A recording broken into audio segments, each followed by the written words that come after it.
Clark, you've been covering space for how long? I started hobbyspace.com in January of 1999. When I first started collecting space links around 1994, when I first learned how to do hypertext. I saw the web in action at the CERN lab in Switzerland where it was invented, and I got hooked and just started collecting space links. And I saw all this amazing stuff that was going on, a lot of it under the radar, from space art, space music, amateur satellites. There's just so much going on, so I sort of created Hobby Space as a part of an effort to show that, not just technical people, but just anybody can get involved with space in some way, just, depending on what their interests are. So you accumulated links over the years. About how many links do you have on the site now? It could be many tens of thousands. Well, one problem, a lot of them get broken, but what can you do? There's new stuff every day. Somebody at NASA will reorganize and a whole set of links go bad, but that's just life on the web.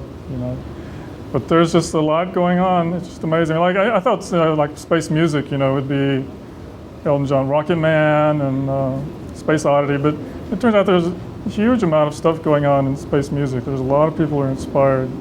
You have everything from symphonic-inspired space music to the science fiction music called filk. It's called it's like a subset of folk music that's started with science fiction conferences back in the 1930s. They would, in the evenings, they would get together and they would put science fiction lyrics to old folk songs. And then there was some like newsletter that misspelled folk and said, did it filk? So that became the name for it, filk. And you can find CDs and there's like a whole subculture of people doing filk music. Now, when I think of space music, I guess I think of Hearts of Space, or that's another section. Yeah, ambient music. I got hooked on Hearts of Space when I was living in the Bay Area back in the 70s. There's electronic music. There's also I get this sort of unusual feeling when there's a section of music called space music called Space Age Lounge music. It's music of a certain style of music that came about in the 50s and 60s. It's sort of semi-symphonic, electronic.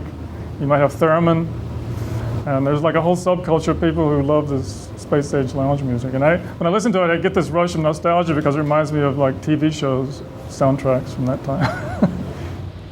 And then there's the moon bounce people that are sending art and music, bouncing it on radio waves off of the moon and back to the Earth.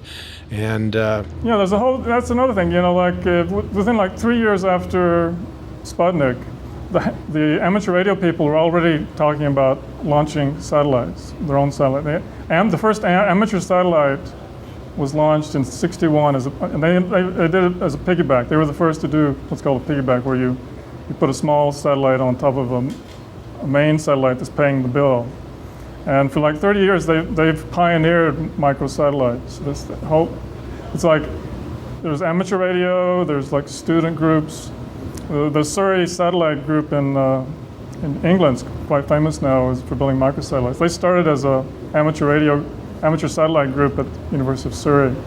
So that's like this whole subculture that not many people know about, that they made a huge contribution to the industry, but not that it's sort of, like a lot of people in space don't really know much about it. And like you say, space radio people, a lot of hams, their main focus is on communicating with amateur satellites. There's special bands that you use to do that. Yeah. And so you have an entire gamut of people that are involved in space, and yet the general public doesn't really know much about what's going on yet, do they? Yeah, that's sort of my crusade, has been to try to reach more people, because you have the famous mile-wide, inch-deep interest in space. I talk to people all the time. I go to like a dinner party or something, talk to people who have no connection to space, and they start asking me lots of questions, and they show a real deep interest. But the next day they've forgotten about it, because there's nothing really that grabs them and keeps them involved with it.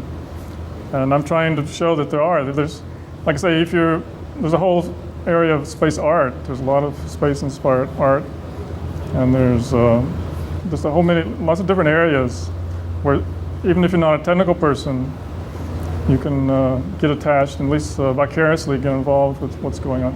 Also, one reason I come to conferences like this is because ultimately the most direct way for the public to participate will actually be like space tourism, right? And going to space, or at least having people going to space that you identify with, that or somebody you can say, well, if I had a little bit more money, I could be like that person. I'm not, whereas up till now, it's been just a handful of superhero astronauts, right, that could go to space. But now we're starting to gradually see people that we can say, you know, that could be me, or it could be my son or daughter or grandkids someday will go to space.